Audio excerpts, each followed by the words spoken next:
అందరికీ నమస్తే. నేను మారిపోయినా మీరు మారండి అని అంట రేవంత్ రెడ్డి గారు. ఎవరిని ఎమ్మెల్యేలకు చెప్పినట్టు ఆ మాట. నేను మారిపోయినా మీరు కూడా మారండి అని. మారిపోవడం అంటే ఏందో తెలియదు. మీరు మారిపోవడం అంటే అయితే ఈ మధ్య కొద్దిగా మారిండు. ఏ విషయంలో మారిండంటే బూత్ పురాణం తగ్గించిండు. అబ్జర్వేషన్ చూడండి మీరు. అసెంబ్లీలో కూడా చాలా తక్కువ మాట్లాడిండు.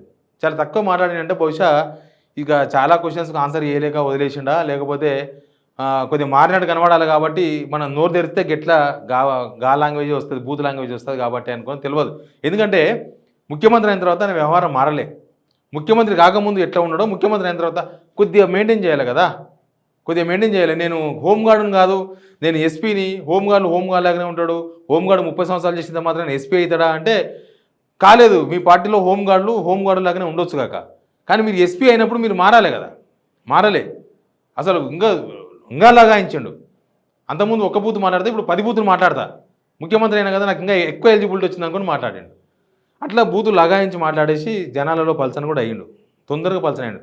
ఒక సంవత్సరానికి బీఆర్ఎస్ గవర్నమెంట్ 10 సంవత్సరాల్లో వచ్చిన వ్యతిరేకత ఒక సంవత్సరానికి జనాల్లో తిరుగుబాటు ఎందుకు వచ్చింది, జనాలు ఎందుకు వ్యతిరేకత వచ్చిందంటే Revanth Reddy language, Revanth Reddy body language, Revanth Reddy వ్యవహార శైలి అనేది వెరీ క్లియర్.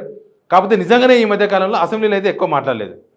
మాట్లాడే అవకాశం వచ్చినప్పుడు మాత్రం మళ్ళీ గవే ముచ్చట్లు గవే కథలు పెడతాడు అనుకో. కొద్దిగా తక్కువ మాట్లాడే ప్రయత్నాలు చేసిండు అసెంబ్లీ సమావేశాల్లో. సో బయట కూడా ఈ మధ్య ప్రెస్ మీట్లు పెడతలేడు. ఫస్ట్ ఆఫ్ ఆల్ అది తగ్గించుకుంటేనే మంచిది ఆయనకి. ప్రెస్ మీట్లు పెడితే అడగోలుగా మాట్లాడతాడు. లేకపోతే ఈ వేదికల మీద ఆడడం మాట్లాడుతున్నాడు, కానీ పెద్ద కాంట్రవర్సీ మాట్లాడతలేడు, ఉత్తగా ఉన్నాడు. అట్లా మాట్లాడితే కూడా డేంజరే. రేవంత్ రెడ్డి బ్రాండ్ పోయిందని కూడా అంటారు. మళ్ళీ అట్లా కూడా ఉంటుంది. రేవంత్ రెడ్డి బ్రాండ్ పోయిందా, రేవంత్ రెడ్డి పవర్ పోయిందా, లేకపోతే జనాలకి ఏం చెప్పలేక మాట్లాడుతున్నారా అట్లా కూడా అనిపిస్తుంది. కానీ ఇప్పుడైతే కొద్దిగా తగ్గిండు, చల్లగా అయిండు. కానీ ఎమ్మెల్యేలను మారమని చెప్పిండట. ఎమ్మెల్యేలు మీరు మారాలి, జనాల్లో ఉండాలి. సీఎం రేవంత్ రెడ్డి అయితే జనాల్లో ఉండలేడు, నో డౌట్. రేవంత్ రెడ్డి గారు కోడంగల్ కాన్స్టిట్యున్సీ ఎమ్మెల్యే అయిన తర్వాత ఈ సంవత్సర కాలంలో 5 సార్లు పోయిండు. 5 సార్లలో 4 సార్లు ఎలక్షన్స్ కోసం పోయిండు. 3 సార్లు ఎలక్షన్స్ కోసం పోయిండు. అసెంబ్లీ ఎలక్షన్స్లో ఓటేనికి పోయిండు, గెలిచినాక ఒకసారి పోయిండు. లోక్సభ ఎలక్షన్స్ ఓటేనికి ఒకసారి పోయిండు, ప్రచారానికి ఒకసారి పోయిండు, అంతే. ఇంకా 2 సార్లు ఒకసారి కార్యకర్తలు పోయిండు, ఇంకోసారి ఏదో పని మీద పోయిండు. 5 సార్లు పోయింది ఇప్పటికి, అంతే. ఓన్లీ 5 టైమ్స్ పోయింది అసెంబ్లీ కాన్స్టిట్యున్సీకి. ప్లస్ ఆయన జనాల డైరెక్ట్ ఇంటరాక్షన్ కూడా లేదు. అంతకుముందు లేదు, ఇప్పుడు లేదు. అంతకుముందు కూడా రేవంత్ రెడ్డి ఎప్పుడు ధర్నాలు చేసినోడు కాదు, ర్యాలీలు తీసినోడు కాదు. ఒక సమాజంలో ఒక దాని గురించి ఓ నిరాహార దీక్ష చేసి ఆ టైప్ ఏం కాదు. మనోడు డైరెక్ట్గా అంతా స్టార్ అయిపోయింది, అంతే. స్టార్ కావాలనుకున్నాడు, స్టార్ అయ్యాడు. ఇంకా మీద వెనక బ్యాక్గ్రౌండ్ వర్క్ ఏం లేదు. కానీ ఎమ్మెల్యేలకు చెప్పిండు దగ్గర కావాలని. ఎమ్మెల్యేలు దగ్గర కావాల్సిన వాళ్ళే, కానీ వాళ్ళు ఇప్పుడు ఏమేమి దగ్గర కావాలి.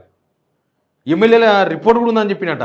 ఎమ్మెల్యేల మీ అందరి ప్రోగ్రెస్ రిపోర్ట్ నా చేతిలో ఉంది, నా దగ్గర ఉంది, నేను చూస్తా, అట్లా ఇట్లా అన్నట. నిజానికి ఎమ్మెల్యేలు మాత్రం ఏం చేస్తారు చెప్పు? గవర్నమెంట్ స్కీమ్స్ అమలు చేస్తే జనాల దగ్గర పోయి స్కీమ్స్ వస్తున్నాయమ్మా, రావట్లేదా, నీకు కావాలన్న స్కీము, మీరు ఎలిజిబుల్ ఉన్నారా, ఎంఆర్ఓ చూడవా, ఎందుకు రాలేదు, ఈమెకు వస్తుందా వస్తుందో చూడు, పాపం పెన్షన్ ఇద్దాం, రేషన్ కార్డు ఇద్దామని చెప్పడానికి వస్తుంది. గవర్నమెంట్ రేషన్ కార్డు ఇవ్వలేదు, పెన్షన్ ఇవ్వలేదు, కొత్త స్కీమ్స్ ఏం అమలు చేయలేదు. ఎమ్మెల్యేలు ఏం చెప్పుకోవాలి జనాల దగ్గర పోయి? జనాల దగ్గర పోతే చూసినాం కదా మొన్న నర్సంపేట ఎమ్మెల్యే దొంతి మాధవ్ రెడ్డి ఆయన సొంత గ్రామం దగ్గర, సొంత విలేజ్ దగ్గరనే ఆ తాండ ఏదో ఉందంటే ఆ తాండాన్ని తీసుకుపోయి మేము కలుపుతామంటే మా తాండ అట్టెలా కలుపుతారని చెప్పేసి ఆయన ఎంబడిపడ్డారు జనమంతా. ఆయన తప్పించుకొని వచ్చిండు. ఇప్పుడు ఎమ్మెల్యేలు సంవత్సరం అయింది ఇప్పుడు గవర్నమెంట్ వచ్చి. ఈ సంవత్సరం అయిన తర్వాత ఇంకా మేము పోయి మా ముఖం చూపిస్తామంటే ఎమ్మెల్యేల ముఖం చూడడానికి జనాలు ఇంట్రెస్ట్గా ఉన్నారా? ఇప్పుడు ఏ ముసల్దాన్ని కదిలిచ్చినా, ఏ ముసలైన పలకరించినా మాకు పెన్షన్ ఇవ్వలే, మా పైసలు లేవు, మాకు అది రాలే, ఇది రాలే. కేసీఆర్ రేవంత్ రెడ్డిని పొట్టు తిరుగుతుర్రు మాకేమి ఇవ్వలేదని. స్కీమ్స్ ఇచ్చిన తర్వాత ఎమ్మెల్యేలు తిరిగితే దానికి ఏమైనా లాభం? పాపం వాళ్ళకు కాన్స్టిట్యున్సీ డెవలప్మెంట్ ఫండ్ కింద ఇచ్చారు 50 కోట్లు ఒకసారి, 50 కోట్లు ఒకసారి. పోయిన సంవత్సరం ₹1 ఇవ్వలేదు, ఉత్తగా ప్రకటించారు, ప్రకటనలు మాత్రమే.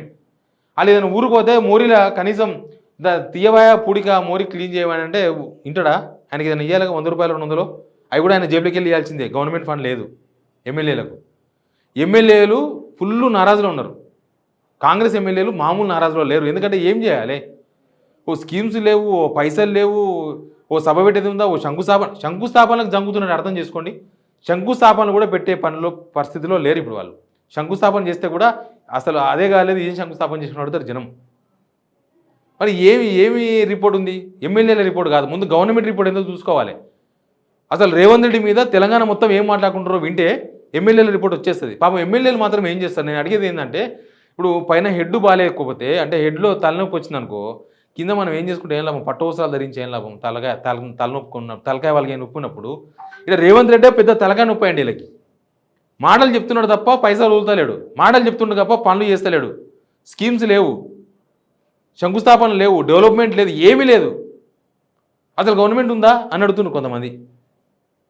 హైదరాబాద్లో ఉన్న మనకే గవర్నమెంట్ ఉందా అనిపిస్తే పల్లెటూరులో ఎక్కువ ఉన్న ఆయనకి ఏమనిపిస్తుంది? ఏమో ఎక్కడ గవర్నమెంట్ అంటాడు. ఇక కొంతమంది ఓపెన్గా మాట్లాడుతున్నారు తెలుసా, గవర్నమెంట్ ఫెయిల్ అయింది, గవర్నమెంట్ ఫెయిల్ అయింది, ఇట్లా మాట్లాడుతున్నారు. ఒక ఆయన అడిగిన ఇట్లా ఊకే గవర్నమెంట్ ఫెయిల్ అయిందని రోజు ఒక ముసలాయన అడుగుతుంటే ఏంది ఫెయిల్ అయిందంటే ఏంది అని అడిగిన. ఫెయిల్ అంటే ఏందని, ఏముంది ఇత్తనం వేస్తాం, 3 రోజులు మొలవలేదనుకో 4 రోజులు చూస్తాం, 4 రోజులు మొలవలేదనుకో 5వ రోజు చూస్తాం, మొలవలేదనుకో ఆ ఇత్తనం ఫెయిల్ అయినట్టే. ఇత్తనం ఫెయిల్ అయినట్టే కదా, అంటే ఇంకా ఆ పంట పోయినట్టే. గవర్నమెంట్ కూడా అట్లా ఫెయిల్ అయిందంట. అట్లా మాట్లాడుకుంటున్నారు జనం. ఇంకా ఎమ్మెల్యేల రిపోర్ట్లు పని చేయలేరు రేవంత్ రెడ్డి గారు. ఎమ్మెల్యేల రిపోర్ట్లు ఏంటంటే వీళ్ళు ఏం దౌర్జన్యాలు చేస్తున్నారు, ఏం దాష్టికాలు పాల్పడుతున్నారు, ఎమ్మెల్యేలు పోలీసులను ఉపయోగించుకొని ఏం కేసులు పెట్టిస్తున్నారు, జనాలను ఎట్లా తొక్కుతున్నారు, లేకపోతే ఎక్కడెక్కడ ఈ గ్రాబింగ్ కోసం ప్రయత్నాలు చేస్తున్నారు, ఎక్కడ పైసలు వచ్చే పనులు చేసుకుంటున్నారు, దాని మీద కాన్సన్ట్రేషన్ చేస్తే జనాల దగ్గర నుంచి కొంచెం వ్యతిరేకత తగ్గే అవకాశం ఉంది.